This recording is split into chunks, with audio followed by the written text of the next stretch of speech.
ওম নমো ভগবতে বাসুদেবায়। জয় শ্রীকৃষ্ণ। রাধে রাধে। বন্ধুরা, রাখি বন্ধন উৎসবটি 2026 সালে 28 আগস্ট শুক্রবার এই দিনটিতেই পালিত হচ্ছে, যেটি শ্রাবণ বা ভাদ্র মাসের শুক্লাপক্ষের পূর্ণিমা তিথিতে পড়ে। বাহ্যিক দৃষ্টিতে এটি বোন কর্তৃক ভাইয়ের কবজিতে একটি পবিত্র সুতার বাঁধার উৎসব মনে হলেও এটি কোনো সাধারণ প্রথা নয়। এটি হলো স্নেহ, ত্যাগ, দায়িত্ববোধ এবং ঈশ্বরের কাছে অপরজনের মঙ্গলের জন্য কায়মনোবাক্য প্রার্থনা করার এক মহা আধ্যাত্মিক ব্রত। সনাতন বিশ্বাস অনুযায়ী পবিত্র পূর্ণিমা তিথিতে বোনের মন্ত্রচনা ও ভক্তিপূর্ণ প্রার্থনার মাধ্যমে যে রাখি বাঁধা হয় তা ভাইয়ের জীবনে একটি আধ্যাত্মিক ঢাল হিসাবে কাজ করে এবং অশুভ দৃষ্টি ও গুণদোষ দূর করে। শুধু রাখি বন্ধনই নয়, এর পূর্ণিমা তিথিতে বৈদিক ব্রাহ্মণ ও সনাতন ধর্মাবলীদের নদী বা জলাশয়ে স্নান করে নতুন যজ্ঞোপবীত বা পৈতে ধারণ করেন, যা উপকর্ম নামে পরিচিত।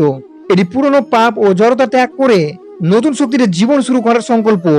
বর্তমান যুগে দূরত্ব বাড়লেই এই পবিত্র দিনটি রক্তের সম্পর্ককে আত্মিক ভালোবাসায় পুনরুজ্জীবিত করে। রাখি শুধু কোনো সাধারণ জিনিস নয়, এটি অশুভ শক্তি থেকে বাঁচার এক মহাশক্তিশালী রক্ষা কবচ। রক্ষা মানে কেবল শারীরিক নিরাপত্তা নয়, এর মূল অর্থ হলো কাম, ক্রোধ, লোভ, মোহ এবং অশুভ শক্তির হাত থেকে আত্মিক ও মানসিক সুরক্ষা। বন্ধন কোনো পরাধীনতা নয়, এটি হলো ঈশ্বর, পরিবার এবং ধর্মের সাথে জীবাত্মার পবিত্র যোগসূত্র। সনাতন দর্শন অনুসারে এই তিথিতে যখন কোনো বোন নিঃস্বার্থ চিত্তে ভগবানের নাম স্মরণ করে ভাইয়ের ডান হাতের কবজিতে রাখি বাঁধেন, তখন তা একটি অদৃশ্য আধ্যাত্মিক ঢালে রূপান্তরিত হয়। রাখি বন্ধন কেবল রক্তের বাঁধন নয়, এটি হলো ভালোবাসার শক্তিতে অন্যায় ও অশুভকে পরাস্ত করা সনাতন প্রতীক। বন্ধুরা, এবার আমরা শ্রবণ করে নেব এই রাখি বন্ধনের সময়সূচি এবং রাখি পরানোর সব থেকে শুভ সময়টি কি রয়েছে, এবং রাখি বাঁধার সঠিক নিয়ম ও বৈদিক মন্ত্র কি রয়েছে, এবং এই রাখি বাঁধার দিন আমাদের কোন 4টি খাবার বর্জন করা উচিত, অথবা রাখি পূর্ণিমার দিন কি কি করা উচিত, এবং এই দিনের ব্রত কথাটি কি রয়েছে, সবকিছু নিয়ে এই ভিডিওটিতে আলোচনা করব। ভিডিওটি খুবই গুরুত্বপূর্ণ হতে চলেছে। আপনারা শুরু থেকে শেষ পর্যন্ত ভক্তি সহকারে শ্রবণ করবেন। বন্ধুরা, এবার আমরা শ্রবণ করে নেব 2026 সালে পবিত্র রাখি পূর্ণিমা উদযাপিত হবে 28 আগস্ট শুক্রবার। পূর্ণিমা তিথি শুরু হবে 27 আগস্ট বৃহস্পতিবার রাত 1:17 পূর্ণিমা তিথিতে সমাপ্তি হবে 28 আগস্ট শুক্রবার রাত 10:40। বন্ধুরা, এরপর আমরা শ্রবণ করে নেব রাখি বাঁধার সেরা ও শুভ সময়সূচি কি রয়েছে। রাখি বাঁধার সবথেকে শুভ দিনটি রয়েছে 28 আগস্ট 2026। রাখি বাঁধার সর্বশ্রেষ্ঠ মুহূর্ত অথবা অপরাহকাল এবং শুভ সময়টি রয়েছে দুপুর 1:40 থেকে বিকেল 4:15 পর্যন্ত। শাস্ত্র মতে এই সময় রাখি বাঁধলে ভাই বোনের সম্পর্ক আজীবন অটুট থাকে এবং ভাইয়ের উন্নতি হয়। অথবা এই সময় যারা রাখি বাঁধতে পারেন না, তাদের জন্য সময় রয়েছে প্রদোষকাল, সন্ধ্যায় রাখি বাঁধার মুহূর্ত সন্ধ্যা 6:45 থেকে রাত 8:20 পর্যন্ত। কর্মব্যস্ততার কারণে দুপুরে না পারলে প্রদোষকালে ভক্তি করে রাখি পড়াতে পারেন। শাস্ত্র অনুযায়ী যে কোনো শুভ কাজে ভদ্রাকাল বর্জন করা অত্যন্ত জরুরি। 2026 সালের ক্ষেত্রে সবচেয়ে বড় স্বস্তির খবর হলো ভদ্রা ছায়া, যেটি 27 আগস্ট দিবাগত রাতেই কেটে যাবে। ফলে 28 আগস্ট সারাদিন কোনো অশুভ ভদ্রার বাধা নেই।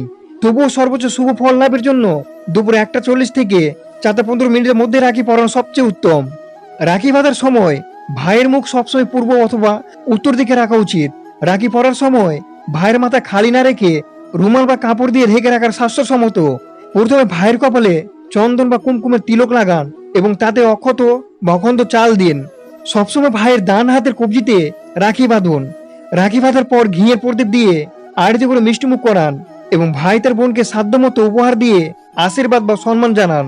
বন্ধুরা, এরপর আমরা শ্রবণ করে নেব রাখি বাঁধার সঠিক নিয়ম ও বৈদিক মন্ত্রটি কি রয়েছে। রাখি পরানোর সময় সামান্য কিছু নিয়ম মানলে এর শুভ ফল শতগুণ বৃদ্ধি পায়। ভাইয়ের মুখে সবসময় পূর্ব অথবা উত্তর দিকে রাখা আবশ্যক। পূর্ব অথবা উত্তর দিকে অবশ্যই রাখবেন। কপালে চন্দন ও কুমকুমের তিলকের সাথে বা অখণ্ড আতপ চাল, যা ভাইয়ের স্থির বুদ্ধি বা সমৃদ্ধি প্রতীক হিসাবে মানা হয়। রাখি বাঁধার সময় এই বৈদিক মহামন্ত্রটি উচ্চারণ করা অত্যন্ত শুভ। জ্ঞানবদ্ধ বলি রাজা ধানবেন্দ্র মহাবল কেন তেমন বন্ধামি রক্ষে মা চল মা চল। এর অর্থ হলো মহাশক্তিধর দানবরাজ বলি যে পবিত্র রক্ষা সূত্রে আবদ্ধ হয়েছিলেন, সেই সূত্রে আমি তোমাকে আবদ্ধ করেছি। হে রক্ষা সূত্র, তুমি চিরকাল অচঞ্চল থেকে একে রক্ষা করো। রাখি বন্ধন কেবল রক্তের বাঁধন নয়, এটি হলো ভালোবাসার শক্তিতে অন্যায় ও অশুভকে পরাস্ত করা সনাতন প্রতীক। বন্ধুরা, এরপর আমরা শ্রবণ করে নেব এই রাখি পূর্ণিমার দিন আমাদের কোন কোন খাবার একদমই বর্জন করা উচিত। রাখি পূর্ণিমার দিনে আপনি অজান্তে এমন কিছু খাবার খাচ্ছেন যা খেয়ে আপনার ভাইয়ের পুণ্য নষ্ট করছে এবং সংসারে অমঙ্গল ডেকে আনছে। শাস্ত্রের মতে এই মহাপবিত্র তিথিতে নির্দিষ্ট 7টি খাবার খেলে নেমে আসতে পারে গ্রহদোষ ও দুর্ভাগ্য। তাই এই শুভ দিনে অথবা রাখি পূর্ণিমার দিন কোন 7টি খাবার বর্জন করতে হবে আমাদের? নাম্বার 1, আমিষ খাবার।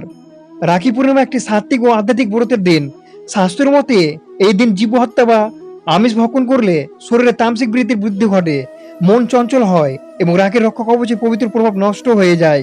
নাম্বার 2, পেঁয়াজ ও রসুন। পুরাণ অনুযায়ী সমুদ্র মন্থনের সময় রাহু রক্তবিন্দু থেকে এদের উৎপত্তি বলে পেঁয়াজ ও রসুনকে তামসিক ও অপবিত্র মনে করা হয়। পুজোর দিনে এগুলো খেলে মনের একাগ্রতা ও ভক্তভাব নষ্ট হয় এবং দেবতার আশীর্বাদ প্রাপ্তিতে বাধা সৃষ্টি হয়। নাম্বার 3, মসুর ডাল। যে কোনো বড় ধর্মীয় তিথিতে বা পূর্ণিমার মসুর ডাল খাওয়া সনাতন বিধিতে সম্পূর্ণ নিষিদ্ধ।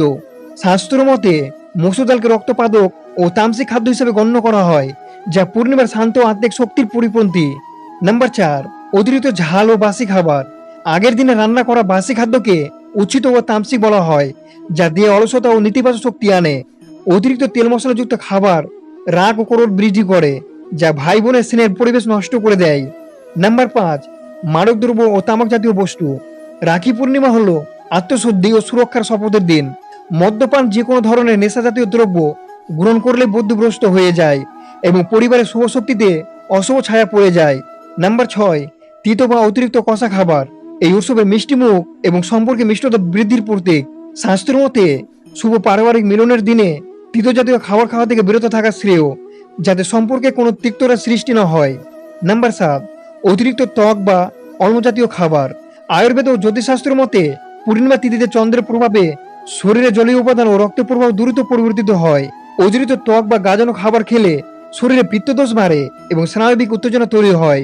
তাই বন্ধুরা, এই পবিত্র তিথিতে পুরোপুরি সাত্ত্বিক অন্ন ও মিষ্টি গ্রহণ করে ভাই বোনের সম্পর্ককে আনন্দময় করে তুলুন। এরপরে আমরা শ্রবণ করে নেব এই রাখি পূর্ণিমার দিন আমাদের কি কি কাজ করা উচিত, যা এইসব কাজ করলে ভাইয়ের জীবনে সৌভাগ্য ভরে আসবে। সনাতন শাস্ত্র অনুযায়ী রাখি পূর্ণিমার দিনে কয়েকটি বিশেষ শাস্ত্রীয় নিয়ম ও কাজ করলে ভাইয়ের ভাগচক্র এক নিমিষে ইতিবাচক দিকে মোড় নেয়। আমরা শ্রবণ করে নেব এই ভাইয়ের সৌভাগ্যের দিনের জন্য আমাদের কোন কোন কাজ করা একদমই উচিত। নাম্বার 1, সূর্যোদয়ের আগে স্নান ও নারায়ণ শিব পূজা। সকালে স্নানের জলে সামান্য গঙ্গা জল মিশিয়ে স্নান সেরে নিন। রাখি বাঁধার আগে ঘরের দেবালয়ে ভগবান শ্রীকৃষ্ণ বা মহাদেব অথবা শ্রীবিষ্ণুর চরণে প্রথমে রাখি দিয়ে অর্পণ করুন। দেবতাকে রক্ষাকর্তা বানিয়ে দিয়ে শুরু করলে পরিবার দেবকৃপা বর্ষিত হয়। নাম্বার 2, অষ্টগন্ধা বা চন্দন কুমকুমের তিলক ও অক্ষত অর্পণ। ভাইকে রাখি পরানো আগে তার কপালে চন্দন, কুমকুম বা কেশরের তিলক দিন। তিলকের উপর অবশ্যই অক্ষত লাগান, যে আতপ চাল ভাঙা নয়। শাস্ত্রের মতে অক্ষত ভাইয়ের জীবনে অখণ্ড আয়ু ও ধন সমৃদ্ধির প্রতীক। নাম্বার 3, ভাইয়ের ডান হাতের কবজিতে রাখি ধারণ করুন। সনাতন নিয়মে পুরুষের শরীরে ডান অঙ্গ শক্তি ও ইতিবাচক শক্তির কেন্দ্র। ডান হাতে লাল, হলুদ বা জাফরান রঙের পবিত্র রক্ষা সূত্র বাঁধলে ভাইয়ের সমস্ত গ্রহদোষ শান্ত থাকে। নাম্বার 4, রক্ষা মহামন্ত্র উচ্চারণ। রাখি বাঁধার সময় মনে মনে বা প্রকাশ্য দান বরাজ বলির এই বৈদিক রক্ষা মন্ত্রটি পাঠ করুন, যেন বদ্ধ বলি রাজা দানবেন্দ্র মহাবল তেনু তেমন বদ্দামি রক্ষে মা চল মা চল। এই মহামন্ত্র ধ্বনির ভাইয়ের চারিদিকে এক অদৃশ্য সুরক্ষা বলয় তৈরি করে। নাম্বার 5, কর্পূর বা ঘিয়ের প্রদীপ দিয়ে আরতি করুন। রাখি বাঁধার পর একটি কাঁসার থালিতে ঘিয়ের প্রদীপ জ্বালিয়ে ভাইয়ের মুখমন্ডল ঘড়ি কাঁটার দিকে 3 বার বা 7 বার আরতি করুন। এটি ভাইয়ের ওপর থাকা যে কোনো নজর দোষ বা নেতিবাচক শক্তিতে পুড়িয়ে ভস্ম করে দেয়। নাম্বার 6, সাদা মিষ্টি বা ক্ষীর দিয়ে মুখ মিষ্টি করানো। পূর্ণিমা তিথি অধিপত চন্দ্রদেব ভাইকে ক্ষীর, পায়েস বা ছানা সাদা মিষ্টি খাওয়ানো অত্যন্ত শুভ বলে মনে করা হয়। এতে চন্দ্রের শুভ প্রভাবে ভাইয়ের মন শান্ত থাকে এবং সিদ্ধান্ত নেওয়ার ক্ষমতা বাড়ে। বন্ধুরা, একটি সামান্য রেশমি সুতো যখন ভক্তি ও ভালোবাসার সাথে যুক্ত হয়, তখন তার সাক্ষাৎ রক্ষা কবচের রূপ নেয়। এই রাখি পূর্ণিমার নিয়মগুলো নিষ্ঠার সাথে পালন করুন এবং ভাইয়ের জীবনে সৌভাগ্যের নতুন অধ্যায় শুরু করুন। বন্ধুরা, এরপর আমরা শ্রবণ করব এই দিন ব্রত কথা কি রয়েছে। সনাতন শাস্ত্রের মতে রাখি পূর্ণিমার ব্রত কথা শ্রবণ করলে ভক্তের সমস্ত বিপদ দূর হয়, পরিবারের সুখ শান্তি বজায় থাকে এবং ভাই বোনের আত্মিক বন্ধন অখণ্ড থাকে। প্রথমত ব্রত কথা, দেবী লক্ষ্মী ও দানবীর রাজা বলি। ভগবান শ্রীবিষ্ণু 52 অবতারের দানবীর রাজা বলি দর্প চূর্ণ করে তার কাছে থেকে ত্রিলোকের অধিকার গ্রহণ করেন। বলির অনন্য ভক্তি ও সর্বস্ব ত্যাগ সন্তুষ্ট হয়ে শ্রীবিষ্ণু তাকে বর প্রার্থনা করতে বলেন। বলি ভগবানকে সর্বদা নিজের প্রাসাদের দ্বাররক্ষী হিসেবে থাকার বর চেয়ে নেন। বিষ্ণুদেব ভক্তির অনুরোধে বৈকুণ্ঠ ত্যাগ করে পাতালে বলির রাজপ্রাসাদ দ্বার পাহারা দিতে শুরু করেন। এদিকে স্বামী বৈকুণ্ঠ না থাকায় দেবী লক্ষ্মী অত্যন্ত চিন্তিত হয়ে পড়েন। তিনি দেবর্ষি নারদের পরামর্শে এক সাধারণ ব্রাহ্মণ নারীর বেশে পাতালোকে পৌঁছান। শ্রাবণী পূর্ণিমার শুভ তিথিতে দেবী লক্ষ্মী রাজা বলির হাতে একটি পবিত্র রক্ষাসূত্র বা রাখি পরিয়ে দেন এবং মিষ্টিমুখ করিয়ে তাকে ভাই হিসাবে বরণ করেন। ডানসিন রাজা বলি বোনের এই উপহার অত্যন্ত আনন্দিত হয়ে বললেন, বোন আমার কাছে যা চাইবে আমি তাই দেব। দেবী লক্ষ্মী তখন স্বরূপে আত্মপ্রকাশ করে বললেন, হে ভ্রাতা, তোমার দ্বাদরক্ষী রূপে আমার স্বামী ভগবান বিষ্ণুকে মুক্ত করে দাও। বলিদেবী লক্ষ্মীর ভ্রাতৃদের মর্যাদা রেখে শ্রী বিষ্ণুকে বৈকুণ্ঠ ফেরার অনুমতি দেন। যাওয়ার আগে শ্রী বিষ্ণু ও দেবী লক্ষ্মী আশীর্বাদ করেন, যে নারী পূর্ণিমার দিনে ভাইয়ের হাতে রাখি পরিয়ে শুভকামনা করবে তার ভাইয়ের সমস্ত সংকট মোচন দূর হবে। দ্বিতীয়ত গুরুত্ব কথা, ভগবান শ্রীকৃষ্ণ ও দ্রৌপদী। মহাভারতের রাজস্বী যজ্ঞের সময় ভগবান শ্রীকৃষ্ণ অত্যাচারী শিশুপালকে বধ করার জন্য সুদর্শন চক্র নিক্ষেপ করেন। চক্রটি ফিরে আসার সময় শ্রীকৃষ্ণের তর্জনী কেটে গিয়ে রক্তপাত শুরু হয়। রাজপ্রাসাদের সকলে যখন খড়ের চিকিৎসার কাপড় খুঁজতে ব্যস্ত, তখন পঞ্চপাণ্ডবের মহেশ্বরী দ্রৌপদী এক মুহূর্তে কালক্ষেপণ না করে নিজের বহুমূল্য রেশমি শাড়ির আঁচল ছিঁড়ে কৃষ্ণের আঙুল পরম স্নেহে বেঁধে দেন। শ্রীকৃষ্ণ সেই বস্ত্রের প্রতি সুতোয় ঋণে আবদ্ধ হয়ে প্রতিজ্ঞা করেন, ভাগিনী দ্রৌপদী, তোমার এই বস্ত্রের প্রতিটি সুতোর মর্যাদা আমি চরম সংকটের দিনে রক্ষা করব। পরবর্তী কুরুসভায় পাশা খেলায় পাণ্ডবদের পরাজয়ের পর দুঃশাসন যখন দ্রৌপদীর বস্ত্র হরণ করার চেষ্টা করে, তখন শ্রীকৃষ্ণ অলৌকিক ভাবে অফুরন্ত বস্ত্র দান করে দ্রৌপদীর সম্মান রক্ষা করেন। রাখি পূর্ণিমার দিন শ্রীকৃষ্ণ সেই রক্ষাদানের মহিমা স্মরণ করা হয়। তো বন্ধুরা, আপনারা ভালো থাকবেন, সুস্থ থাকবেন। জয় শ্রীকৃষ্ণ। রাধে রাধে।